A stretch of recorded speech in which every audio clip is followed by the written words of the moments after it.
Hi, Heiko. Super nice to meet you. How are you? Hi, I'm very good. Hi, Maresa. How are you doing? Very good, thank you. So we haven't met before, so go ahead and introduce yourself, if I may ask you to. Of course. So I've started in Bayer in 2015 because I did a dual study, which is called the MIPS program, which is Management and International Business Studies. So it's basically a program where you do an apprenticeship at Bayer and you rotate through 6 different departments and then eventually start your job at Bayer after completing your bachelor's. And that's how I started at the company in 2015. And then in mid-2017, I joined internal audit, where I first audited sales, marketing, and distribution processes around the world for Bayer. And I've visited a lot of countries in that job. Beginning of 2020, I got then the chance to go to Mexico City and work for the CFO in Mexico.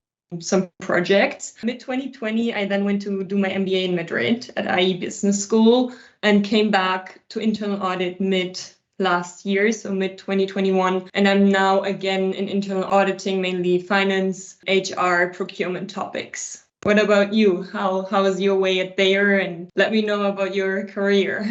Yeah, I started kind of similarly. So when I started, the company I started at was called Schering. It was a pharmaceutical company in Berlin. And I did the same internal study program. So I joined in 2002, did the bachelor's degree in Berlin, also rotating through different functions within Schering back then, and finishing with a bachelor. Then I started working at corporate finance of Schering. And within the first years, Bayer took over Schering. And then I hopped onto the MIPS program, did the MBA, and then started working at Bayer. As I worked in corporate finance, my first job after the MBA was CFO, so Chief Financial Officer in Kazakhstan. We just had different companies merged back then. And I integrated these companies to build a complete Bayer subsidiary there. Then I went to audit, so 12 and 13. I spent in audit, kind of similar to what you do right now. And then 2014 to 2020, I spent as Chief Financial Officer and General Manager in Peru at Bayer Peru. And coming back from Peru, I joined the corporate sustainability team. So now for the last 2 years, I work here in corporate sustainability, dealing with sustainability strategy and various topics of global sustainability rollout throughout the company. Yeah, that's pretty much in a nutshell what I did over the last 20 years already at Bayer, including the Schering time. That's very interesting. Thanks for sharing. So I've heard you've lived abroad for working in different countries for Bayer. How was that time for you? Yeah, so I really like living abroad and also the interaction with different cultures. So I assume you spent also a high school year or something abroad, and that's the same what I did when I was in school. And I always loved to not only visit countries for vacation, but also really live there and getting a local feeling of countries. That's why also when I joined Bayer, so when my Schering area was taken over, I communicated to my then new boss that I'm really willing to go abroad and that, if there's something interesting that I'll be willing to do so. And I was very happy to have this opportunity to go to Kazakhstan back then, because, I was still pretty young and I was, happy to have this chance early in life. Also because Kazakhstan is probably not the most famous country where, everybody would be cheerful to move to. But back then it fitted perfectly to my life situation. That's why it was really nice. And Kazakhstan is probably a white spot on the map for many people. It was also for me. And getting to know Kazakhstan and also the neighboring countries, Uzbekistan and so on, was really a very, very nice experience. Nice. So you lived abroad as well, as I understand? Yeah, so for Bayer, I lived in Mexico for 6 months, and also during the MIPS program, I got the chance to work for the shared service center in Barcelona for 4 months, which was also very interesting to see how our shared service delivery network is established and how processes work there. And then, Spain is very close, I would say, from a cultural perspective to Germany, since it's both European. But moving to Mexico was a different challenge in that sense. The Latin American culture is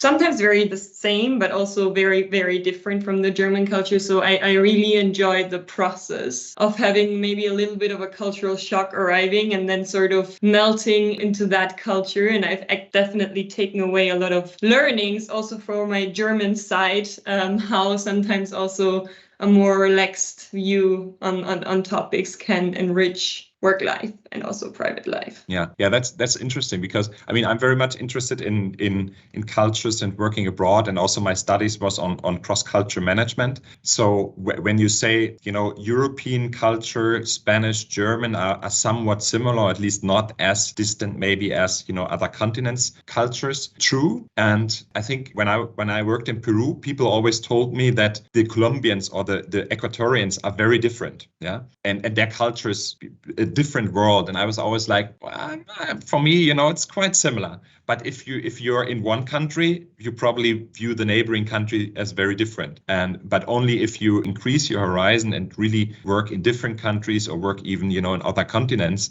then you find out that there's way more of a difference the further you go, probably. So that was an interesting learning for me, that in Peru people were always telling me that the neighboring country, which has the same history more or less, which speaks the same language, and all that they see it as so different in culture, whereas I came there and thought it's probably not that different in culture on my view. Yeah, absolutely. It's always about the size of the horizon to sort of understand that, but I absolutely agree. And then I mean there are a lot of, as I said, I'm pretty interested in all this culture work, but there are so many things to see that, for example, the culture at Bayer in different countries is very much more similar than the culture of Bayer or the people from the Bayer organization in the country. So in Peru, for example, the Bayer culture is very westernized, if you will, or very European. Whereas the majority of the country, when you go to the mountains or to the rainforest, the majority of the people, they live very different lives. Yeah, so I would probably say the people who work in the Bayer office in Lima are probably more similar to people who work in the Bayer office in Germany somewhere than to the people who live in the mountains or in the jungle of Peru. And that's also interesting to observe when you're somewhere abroad. Yeah, absolutely. And I also think from what I've experienced over my time in audit, where I've traveled to a lot of country organizations, that all of them sort of live up to the Bayer values. So even though you're in Australia or you're, as you said, in Peru or Mexico City, people who work for Bayer share sort of the similar values. Doesn't really matter in what office of Bayer they work for. So that's why it's mostly very easy to relate and also to work with each other, because it's just a very similar value set that people rely upon working for Bayer. At least that's the experience I've made over the past years, traveling to different locations of Bayer. Yeah, true.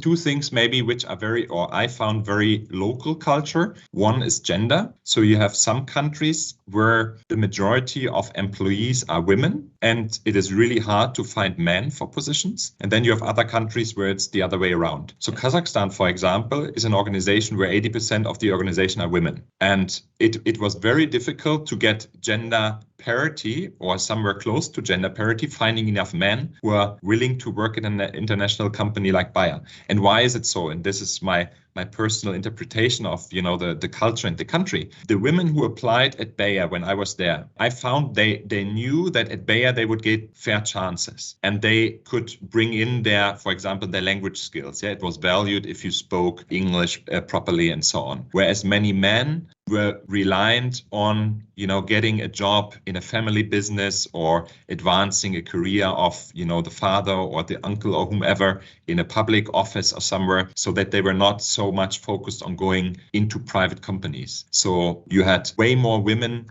and very highly qualified women in the organization, and it was really hard to find a man to kind of get, a more equalized gender parity.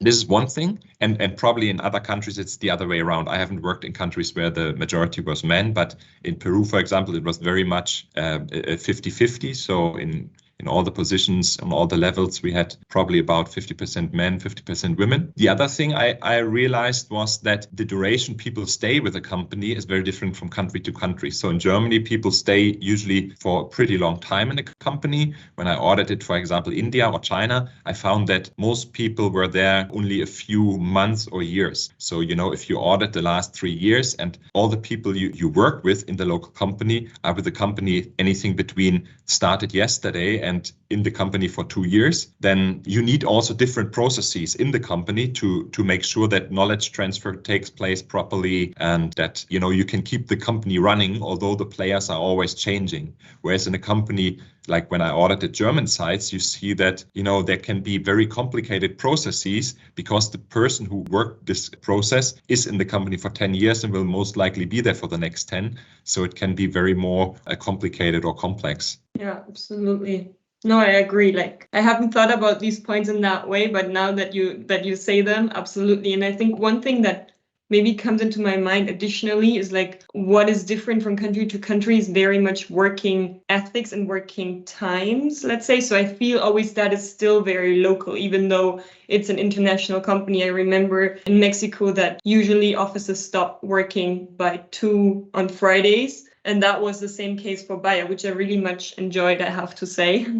It gives you almost a full more day of the weekend. And also in other countries where the ethics is to not maybe leave before your boss leaves, which in Germany, I wouldn't say is the case at all. Like you leave whenever your job is done, when you have fulfilled your duties. Doesn't really matter when your boss leaves, but I feel that ethics of work is very much connected to the local culture, even though it's an international company. I don't know. Yeah, true. So for example, in Kazakhstan, there were by law that the working times were till 6 p.m. also on a Friday. Yeah, so people had to stay until 6 p.m. That is 10 years ago, or more than 10 years ago. So maybe it has changed by now. But even on a Friday, people stayed until 6 or longer. And then in Latin America, as you said, Mexico and also the Andean region where I worked, Fridays were usually like the regular working time was until 2 p.m. Usually, you know, in a management position, you'd probably have some more work to do. So, you know, I'd probably stayed until 4 or 5 p.m. on a Friday, but still that, you know, was kind of comfortable to get home at that time. Also because traffic, yeah, in Mexico is probably the same. Traffic is really complicated in some countries. So working times in many countries for people depend on the traffic. So for example, in Colombia, people start rather early because when they leave their house early, they only have to commute maybe 30 minutes. If they leave an hour later, the same way to work will take them 2 hours. So yeah, that's also a factor impacting like when people start working or leave from work. Yeah, absolutely. I agree. Yeah, this is all easier nowadays when many people work from home and also work from different locations. So I also enjoyed working from different locations. Although my office is in Leverkusen, I live in Leverkusen. I over the last 2 years, I spent time working in other locations as well. So for example, my mother lives in Berlin, and a lot of times I go to Berlin, stay with my mother for a week, work from there, either from her home or from the Bayer office in Berlin. And there's no problem if you obviously plan in a way that you don't have any presential meetings in Leverkusen during the same time. So that's something which I really enjoy, you know, about this changing pandemic time. What hasn't been the case 10 years back or more. So I remember when I worked in audit, I was asked for the time I was supposed to be in Leverkusen, really to be in Leverkusen, although maybe, you know, I was preparing, I remember once I was preparing an audit for Cyprus together with people who sit in Dubai and my peer auditor who was just on an audit in Canada. So, you know, there was really no deeper sense in me sitting in Leverkusen doing all the coordination between Canada, Cyprus, and Dubai. But back then, the word work ethics, as you said, was, you know, you go to the office and you'd better be there. Whereas now I think this is an advantage we have experienced over the last 2 years. Yeah, absolutely. I think also the increase in flexibility to also plan the private life around the work life has definitely increased. And I think that's something I personally did not realize in that way before the pandemic hit, because I never questioned my office time. Like you said, I just went there every day, but I didn't really think about if that now makes sense being there or it might not make sense. And also my family's not in Cologne, so my family's in the south of Germany.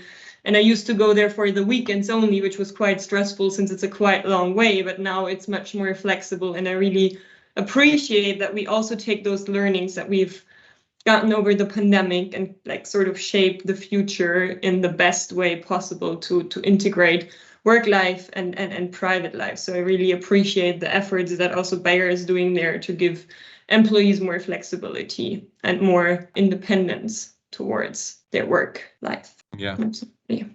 True. So what's your next audit? I don't know if we can share it here, but what's your next audit coming up? So kind of to get an international feeling here.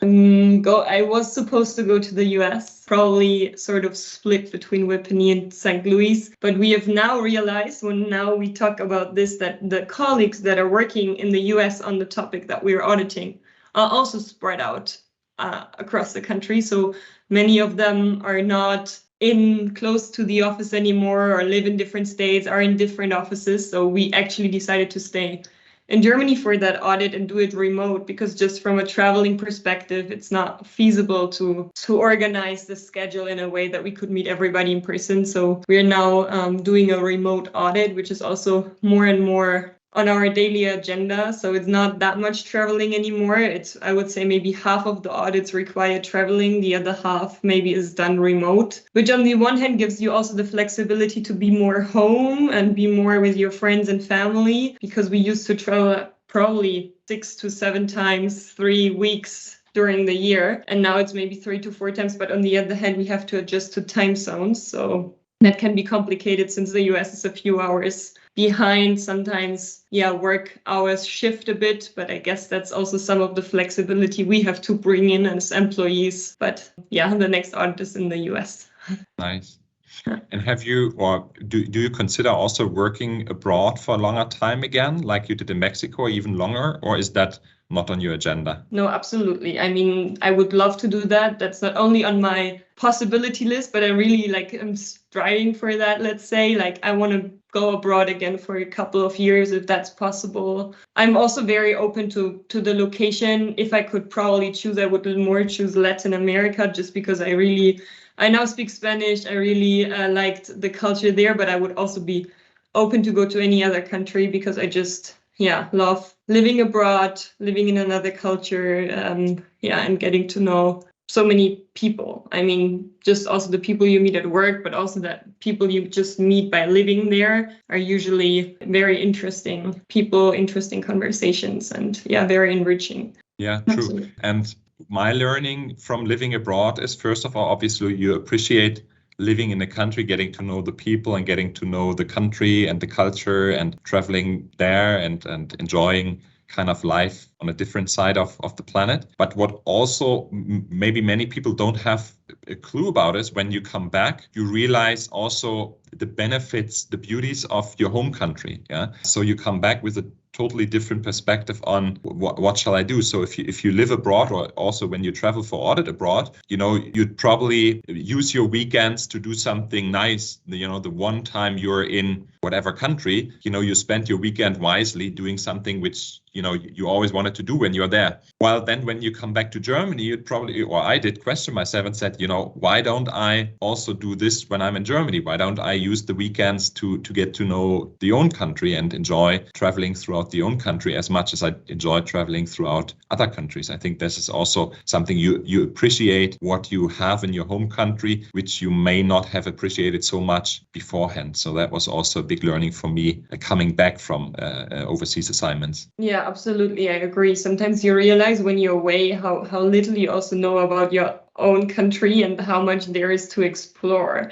Also, additionally, I think what you really value coming back is sort of values or how we are organized in Germany. I really valued security the moment I came back from Mexico. I mean, Mexico is a country where, especially as a woman, you have to think about every time you leave the house, if it's what street to take and if it's getting dark or whatever. In my town, I can leave at 3 a.m. at night and probably nothing will happen. And these sort of things I've never appreciated as much before, but now I do, because you just realize that in most of the countries of the planet, that's not the case. And that's something we really can appreciate and should appreciate more in the country we live in. Yeah. Very true. Yeah, same experience I had. So I remember in South America, the traffic, as we mentioned earlier, is usually a little more complicated than in Germany, and people don't necessarily stick to the rules. So every time I went back kind of visiting Germany when I lived in Peru, most times I landed in Düsseldorf, had a rental car, and I really enjoyed driving on the Autobahn from Düsseldorf to Leverkusen, sticking to the rules, driving on the right side whenever there was no other traffic, overtaking on the left, using the signals, adhering to the speed limit, all this stuff, and enjoying that everybody around me was doing the same, that there was nobody on the slow speed on the left, on the middle lane, generally, obviously there are always some, but if you compare it to South American countries or many other countries in the world, I really always enjoyed, sticking to the rules myself and enjoying how everybody around me stuck to the rules. And with that, the traffic just flows so much more easily than, in other countries where people generally don't adhere to the written rules, but kind of use their own non-written rules, which makes it complicated in many cases. Absolutely. No, I agree completely.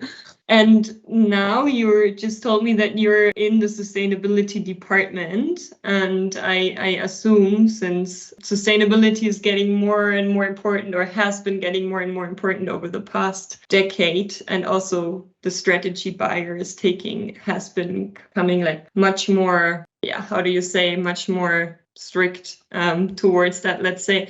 How has that journey for you been, like working in that department, evolving with the sustainability journey? How do you perceive that journey Bayer is on at the moment? So I think in general, it's not only Bayer, it's the whole world, or the whole corporate world at least, which is on this journey to make sustainability really part of its business strategy and of its business, as opposed to what happened maybe earlier a few years ago, when sustainability was more about charity and donations and corporate giving and corporate social responsibilities, and these terms where you were giving something, but it was not really a business. And business, I mean, in a positive sense, that, anything is only sustainable if, a company is not a charity organization. So if it is only charity, if we give something, donate something, it will always have like a limit. You'd give until a certain amount, but probably not a whole lot. And then if, you're in a difficult situation or something, you probably cut on the giving, as we see it now on a global scale, that governments now that, with the war in the Ukraine and so on, they cut help spend and they invest more money into their military or defense. So, and the same is with companies. If you have the chance, you have good money, you spend, but then if you see a situation becomes more difficult, you'll spend less. Now, the change is that now companies try to include sustainability into really their business and do good and earn money with it. And that is the big change and challenge, because you really have to identify opportunities. Yeah.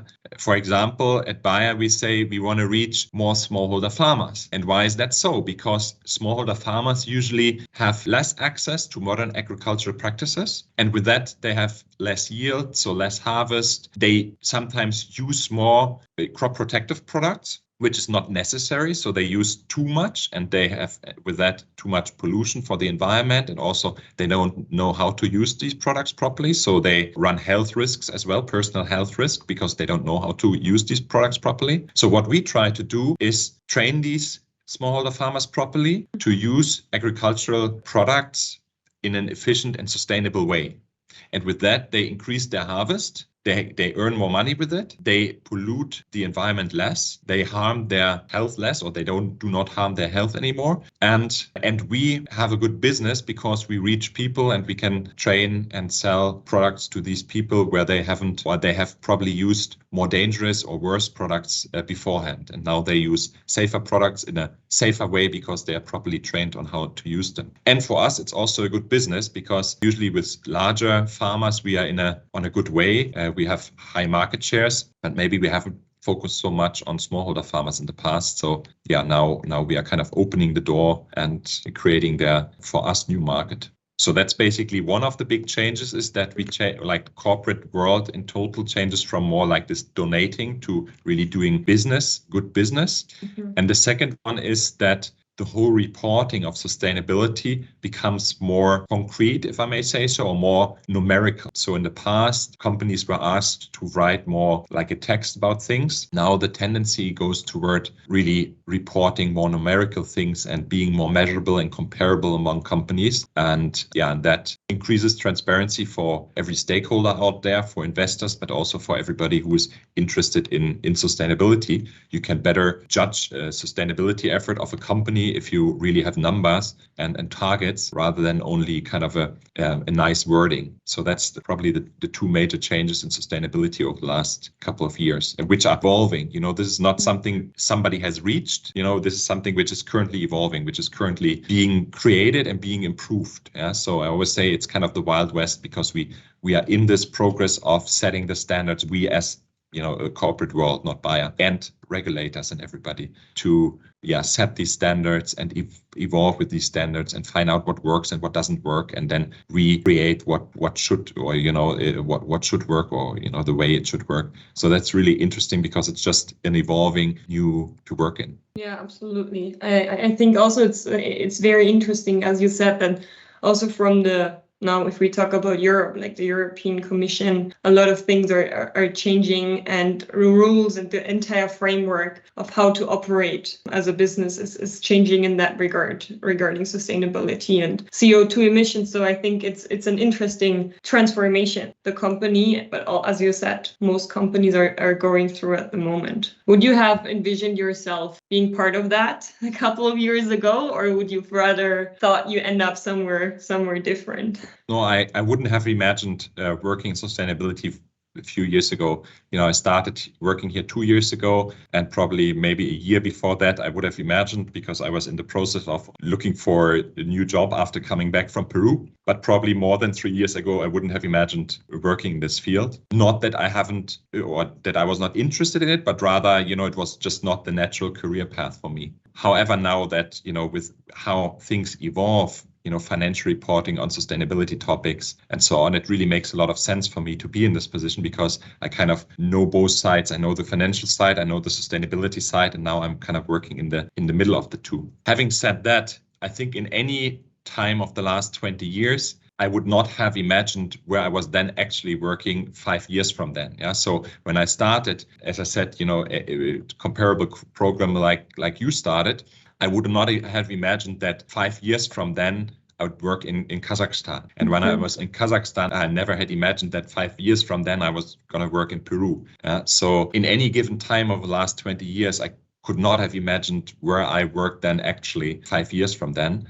I think, and that makes it very interesting, because at Bayer, you can work at very different jobs without changing out of the Bayer group. So, I worked 20 years always within the Bayer group, but I never felt for, more than a few years I was working in the same organization, because I switched to different countries. I worked in different functions in headquarters. So it was always like working somewhere completely new.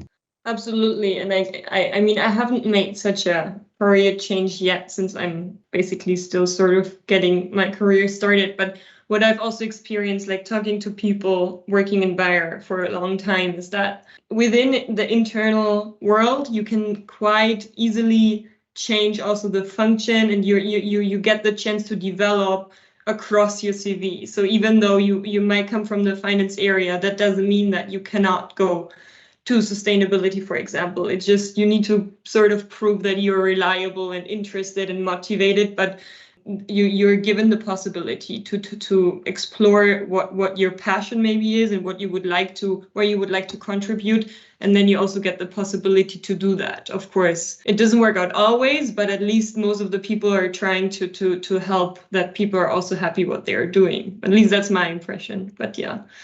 True. And we have a quite good process on this development, right? So you have your development dialogue with your boss every year or so, and you can voice your willingness to change in whatever way. And then it is possible to change, as you described it, within the company to different countries, different functions, and so on. So it's not only that, you can make the effort and you can drive yourself to a different function, but it's systematic in the way we do our development process at Bayer, having a development dialogue, having people responsible for staff communicating among each other in organized POC meetings, so personal organizational conferences where it is discussed which person fits to what job and what are the interests of people. So yeah, that's pretty neat at Bayer, that it's not only dependent on you, but it's also systematic in the way Bayer develops people. Yeah, absolutely. I agree. So would you have seen yourself in the current position maybe 5 years back? Yes, I have to say I sort of did, because I mean, internal audit is a function that has always been recruiting people from, I think, the program we did. So it was a known position to be in after that program. And since it's a position where you don't have to focus yet on one function where you might want to work in. So I really appreciate that we got to travel the world, like see the country organizations, but still have the possibility afterwards to sort of choose if you rather go into the finance area or rather go maybe into the marketing sales area, just because it's a very general position. So I was sort of striving for that during my program because I wasn't entirely sure yet where I want to go and what I want to do. And I feel the internal audit position has given me the possibility to sort of explore what Bayer is doing, what's out there. So I was sort of, very interested in that position and was very glad that that worked out. But I don't know where I'm going to be in 5 years. So it could be anything. It's probably not going to be internal audit anymore, but somewhere else. So let's see where I'm heading then. Yeah. That's also, I think, a beauty of this MIPS program or the pharma program I did back then, that within the 3 years you're studying for your bachelor's degree, you already go through different areas and you find out what is more your favorite area or what may not be your favorite area. So I remember back then that I worked also for, within 3 years, 6 semesters, I worked for 6 different positions. And one thing, so I had an internship in Bolivia. So I had the chance to work in Bolivia and I really liked it. And I knew that I would love to work abroad in the future as well. And also I had areas where I worked and found out that it's not what I wanted to do in the future, which is equally important to know, what you may not want to do. And for me, it was marketing, for example. So I was never the person who said, I'd want to work in marketing as my favorite position after the studies or, in the wider future. So I think it's equally important to know what you want to do as to know what may not be your strength, because whenever you work in something which you don't feel is your strength or you don't feel really happy to work in, you'd probably not do a good job or like working there. And that brings me to one quote, maybe, career advice I was given. And I remember one of my bosses back years ago said, and nobody will ever thank you. And that may sound kind of strange to be a good career advice, but it always accompanied me thinking, whatever I do it because I like to do it and because I think that I will do a good job on it and I'm interested in it. It's not that I do something because I hope that somebody will thank me for it or then this will be the step for the next promotion or something like this. This is not carved in stone. If you do something, do it because you wanted to do it and not because you expect somebody to thank you for it if you take over a difficult role or if you take over something. Don't take over something you don't like to do because you hope somebody will appreciate it, but do what you like to do and where your strengths are. And don't expect people thanking you, but expect doing a good job on what you do because you like what you do. And then other things will develop or will not develop afterwards. But at least you had a good time working in the position you were working at and you are not having a hard time expecting somebody to be thankful afterwards, which will most likely not happen.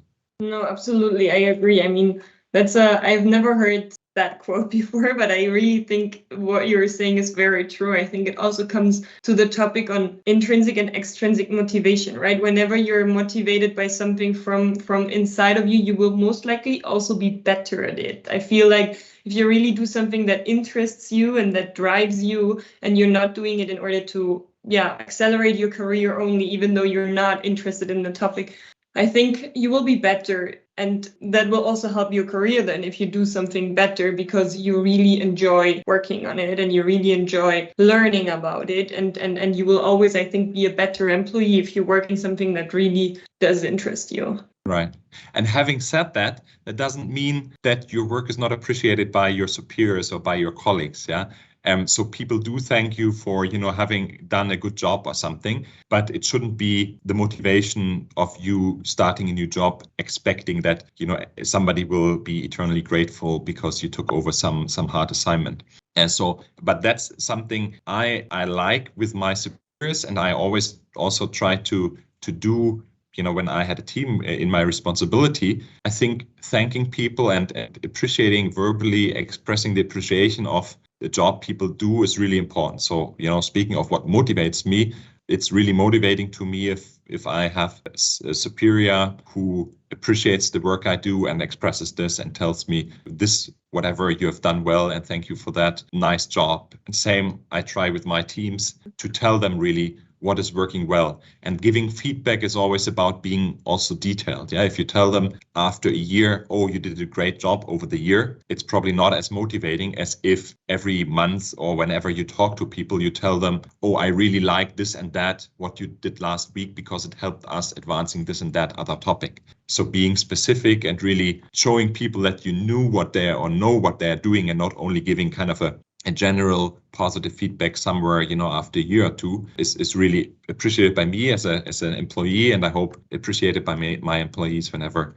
I give feedback. So that's, I think, very important. And I think moreover to giving feedback between the employee and the superior, as you just explained, I completely agree with you on that one. I think it's also what at least I've experienced at Bayer, we have a culture of also encouraging each other among teams. So in audits, we usually work in teams of 4 to 5 people and travel around the world. And oftentimes our superior is very far away from that because they usually sit in Leverkusen while we are wherever. So I feel also giving feedback and encouraging each other among the same level is something I really value at this company, because whenever I'm in a team, I feel that we sort of know whose strength is what and who has which weaknesses, and we sort of cover up for them and encourage each other. I've just had a meeting before where a colleague told me, you're good at people topics, you can read between the lines, so please in this meeting, can you let me know what you think those people thought? And I mean, just those, informal conversations are also very helpful among peers in order to sort of figure out your own strengths and also improve your weaknesses. Yeah, very true. And this is, I think, something I like about my colleagues here at Bayer and anywhere I was working, is that people are really supportive. So with whomever I worked with, or even, if I called somebody in a different country, which I haven't met before, so I call somebody in India because I need some information, or I call somebody wherever. People are very supportive and they try to cooperate the best way and provide the information you need and work together so that the results are what they are supposed to be. And they are very cooperative. And although they might not know you or they might not know what you're working on in detail, but still very cooperative. That's one of the things I really like about my colleagues anywhere in the world of Bayer. So shout out here to all the colleagues around the world at Bayer. Thanks for all the good cooperation, although you might not always know all the details of what people work on. And the same obviously goes, if people from countries call headquarter or call other regional headquarters or whatever, I think we are very cooperative in trying to support the country organizations or regional organizations in the best way possible. Yeah, absolutely. That's also the impression I have from going to the country organizations and auditing there, that usually we get what we need very quickly and the cooperation is great. I just had an audit in Romania where we also were able to share some best practices. We have learned a lot from them. We have visited the site. It was really a collaborative approach. I had the impression that they've learned a lot due to our audit, due to the findings we had. They can improve their operations, but on the other hand, also we went home and we have learned so much about our operations in the countries, about our production processes on sites, which is also very interesting. So I really enjoy those experiences where I feel both parties have learned something along the process. And I feel that's most often the case that happens. Yeah, true. Yeah. And do you have any kind of favorite situation you went through over your career at Bayer? Any audit which you said was really, you enjoyed most, or maybe the MBA or anything else? What you would say is your favorite moment at Bayer? It's very difficult to say. I wouldn't name one. I think there are probably a few, but one of them has definitely also been an audit I did back in 2019, I think it was. We went to Australia, and it was just when Monsanto and Bayer integrated. So it was sort of, or maybe it was even 2018, I'm not entirely sure about that, but it was like right when the country organizations also were allowed to talk to each other. And we had the approach that we're not going to audit Bayer crop science, but we're also going to audit sort of collaborate in that sense. We couldn't really audit them at that time, but go and contact the Monsanto organization. And that was also very interesting to see how this integration worked and how those two country organizations who are so far away from Leverkusen, you couldn't be more far away from Leverkusen as you are in Australia. And still they already felt so connected, and they were talking to each other, they are visiting each other, like they were doing workshop with each other. And you really saw that those like companies are sort of excited to be one organization, and they already worked on how they could collaborate, how they could integrate. And I think being part of that in a country organization that far away from Leverkusen, that was very cool to see. And yeah, I really appreciated that experience. I think that was probably one of my favorite experiences from a professional way. Do you have any favorite moment at Bayer or? I would also say there is not one single moment. I think the moments which I enjoyed most were always starting a new job, because usually I'm really excited when I start a new job, and I'm really looking forward to this new job and this new challenge and maybe this new country. So I always remembered whenever I started a new job, I was really excited and really wanted to do my best in this new job, and was excited to get to know the colleagues and the topics and the country and the organization. So I remember, for example, when I moved to Kazakhstan, I was flying over Almaty. I was flying in first time into Almaty, and I saw the dark city, or the city with the lights on in the dark below me. And I flew in, and I was really excited to work there and to kind of leave my footprint maybe as well. And yeah, these moments when I started a new job were always very, very exciting, and probably my favorite moments, because you still don't know what will really expect you, but you have some ideas what you might want to do and how it might be the new job. So that's always really interesting. Yeah, absolutely. I agree. And now when you're coming to the office, I've heard you also probably go to the office a few days, a week or a month. How does that feel for you? What's like your favorite part of that after so many weeks, months, years almost in home office? Yeah, so to be frank, I live just around the corner of my office. So whenever possible and allowed, I always tried, with all the restriction and everything, to spend some time in the office, so that I'm not getting too bored. And also for the office setup is just better in the office than at my home, with sharing the home with other people. It's always a bit noisy and so on. So what's my favorite about the office? I think here in Leverkusen, in the office building I sit in, we have a cafe downstairs, so it's called Live Cafe. And what I really enjoy is when I have some time of the morning and I do my emails, I sit downstairs in the Live Cafe, which is a public area. So I sit there like in a public cafe. I have my espresso and I do my emails or do some work, and have people coming by, whoever, few people are still in the office, but whoever is in the office comes by and greets, or, we have a small chat. And many people I haven't seen at all, or haven't seen in a long time. So it's always nice to sit there, have your coffee, have a water, enjoy the atmosphere of sitting in such a nice setting, and having people coming by and chatting a bit and passing on. So that's kind of the favorite physical activity I do. The rest of the day, I mostly sit in front of the laptop and, either do emails or video conferences, or, work on some presentations or whatever, one works on.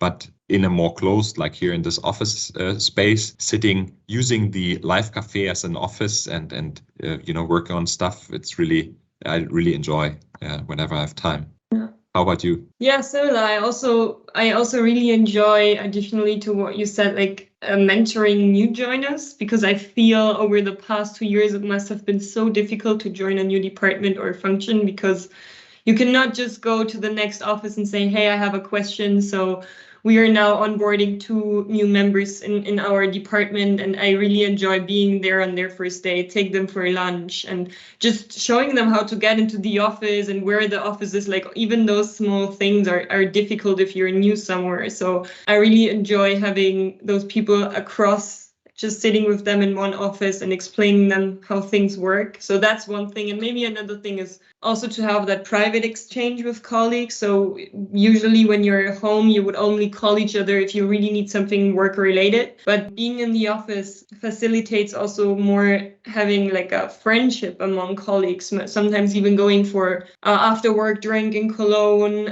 meeting up and doing that right after the office together. Because I think in the pandemic times, we also did that, but it was more, we needed more effort to make those things happen. Well, now the office environment facilitates that, and I feel it's good for our relationship. It's not necessary though that we are there every day, but sometimes I think helps definitely to enrich our connection among the colleagues. Yeah, very true. And what you said about welcoming new colleagues, I think that's also important, and also a positive culture at Bayer. That what I see and what I try to also do is welcoming new people in a way that they really feel home, or they feel like they're in a good group of people where they can articulate their questions or meet people physically or virtually, sending people an invitation for virtual or physical coffee. And I think that's really important, as you said, especially for newcomers. So if you start working at the company and you don't know anybody, you always need people around you who are welcoming and show that they are open to get to know you and to work with you. So that's pretty important. True. Yeah. So I was thinking maybe something around, we speak a lot about audit and finance and sustainability, which are all corporate functions. However, that doesn't sound a lot like, what Bayer is known for. So consumer brands, agriculture business, healthcare for people, our vision, health for all, hunger for none. So I think it is important to know that all the corporate functions, be it audit, be it sustainability, be it finance, they all support the business in the end of the day, the commercial side of Bayer. And only with good governance, which is checked by audit, and with a good strategy, which is developed in headquarter functions, and with good accounting and good finance, which makes sure that the whole organization is well financed and transparent towards its investors, and they are happy to invest into the company. Only with these functions, the commercial business really runs, right? You cannot run a commercial business, as maybe, the Wirecard case showed, if you do not have a solid backbone of audit, finance, strategy, HR, really developing the business on a good track. So laying the foundation of a business, which is then a fruitful and a very successful commercial business. Yeah. I absolutely agree. I think those functions are very important, and I think they're also very interesting at Bayer, just because we have 3 different business units. So we have the pharmaceutical business, but we have the business of crop science and also consumer health with over-the-counter products. So I think that also makes those corporate functions very interesting, because you get a view and experience in all those different business areas, let's say, and you have also the ability to sort of see what of those businesses interests you most. So also that makes things obviously complex, and that makes maybe also a job at Bayer in finance or audit more complex than a job in a company that only has like one business unit. But on the other hand, that complexity also enables you to learn more and to take on more difficult projects and develop in that sense. True. And also going abroad, you see the difference, how close a certain organization is to the market, or maybe not so. Yeah. So in headquarter, you usually don't go out and visit pharmacies or visit doctors or visit farmers. Whereas in a country organization, or when you go with your audit team to a country, you'd be way closer to these, concrete commercial actions. So for example, in Peru, we took all the corporate people to the pharmacy and explained to them how a product is placed, and reviewed kind of the commercial activity in pharmacies or in supermarkets, which gave people a great insight of, this is the concrete campaign we are currently working on. This is the new packaging, or this is the new product we brought to the market. And this is what it's good for also, because maybe you don't know too many brands and their concrete purpose if you're a little further away from the commercial side. So I think this is also interesting to, when you work in a country organization, to get to know this, and also the way we promote our products. Yeah. So for many people, it is not clear how professional commercial activities with pharmas or with doctors really are. What details are talked about, efficacy of products, availability of products, maybe in a new market, benefits compared to competitors, all these kind of things, which our sales force really transmits that to the customers. So I think that this is something, wherever you are in the organization, you have more or less exposure. And if you have less, it's always interesting to work for some time in an organization where you get more exposure on that. And whenever you have a lot of exposure, maybe you're very limited to local market and local organizations, maybe it's interesting to have a more strategic position for a time to get, a more abstract view on how the company runs. Absolutely, I agree. And I think we can conclude from the conversation we just had that, at least for me personally, Bayer is a great place to work. I love being here every day, and I love meeting the colleagues from all over the world. I have enjoyed my last 7 years a lot and learned a lot, and hopefully 2 more to come. Yeah, and I'm thanking you very much for this conversation, Heiko. It was really nice meeting you and learning about your path and your experiences you had with this company, being here a lot longer than I am. So thank you very much for this conversation. Also, thank you very much, Maresa. Nice meeting you. Nice to learn about your experience. Really interesting to hear that you worked in Mexico. And in Spain. I guess it was a really nice experience for you. And also in audit, traveling to so many countries and getting to know the local organization is certainly something you learned a lot from, and anybody would have learned a lot from. So really, really interesting to talk to you. Maybe see you here in Leverkusen one day for lunch or coffee. Perfect. Let's do that. Thank you. Thank you. Take care.